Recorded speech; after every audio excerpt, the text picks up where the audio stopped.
Bon dia, bonica comunitat. Avui vull donar la meva opinió sobre el 8 de març, el Dia de les Dones, un dia que no em representa. A mi aquest dia m'avergonyeix. És el que penso i només és la meva opinió i molta gent no hi estarà d'acord. Per mi, aquest dia no engrandeix la dona. Tot el contrari, aquest dia ens humilia, ens rebaixa. I ens recorda que segons alguns som el sexe dèbil, doncs jo no em sento així. El 8 de març, Dia Internacional de la Dona, es va plantejar com una jornada per visibilitzar drets i desigualtats que han afectat les dones. Especialment pensant en les situacions en què han tingut menys drets o han patit discriminació. Però jo em faig una pregunta: quina dona? Quin tipus de dona? En realitat, la idea d'aquest dia no és assenyalar un tipus concret de dona, sinó parlar de les dones com a grup social. Però si aquest dia és global, jo em torno a fer una altra pregunta. Si es parla de dones que han tingut menys drets o que han patit discriminació, jo personalment no m'hi sento identificada. Jo no ho he viscut així.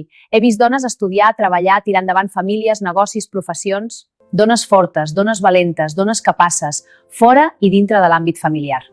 Per això em pregunto, si hi ha dones que han patit discriminació, en quin sentit exactament? Perquè la realitat que jo he vist al llarg de la meva vida és una altra. He vist dones treballadores, independents, que han pres decisions per elles mateixes. Per això, quan arriba el 8 de març, jo no sento que aquest dia parli de mi.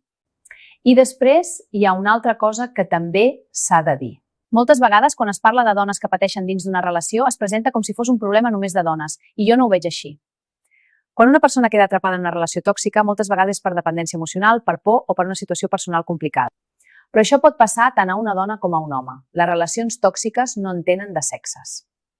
Quan una relació deixa de ser sana, quan hi ha menyspreu, humiliació o manipulació, el que hauria de fer qualsevol persona és apartar-se. Perquè una relació ha de sumar, no restar. I això no és una qüestió de ser dona o de ser home, és una qüestió de dignitat i de respecte.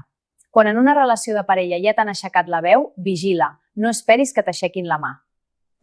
Perquè moltes vegades les coses comencen així. Primer els crits, després el menyspreu i després pot venir alguna cosa pitjor. Si algú et crida, ja és un senyal que alguna cosa no funciona. I si una persona et pega i tu continues allà, moltes vegades és perquè hi ha una dependència emocional. I la dependència emocional té solució. Hi ha professionals que poden ajudar. Es pot demanar ajuda a la família, als amics, a persones de confiança. El problema és que moltes dones que pateixen maltractament ho callen.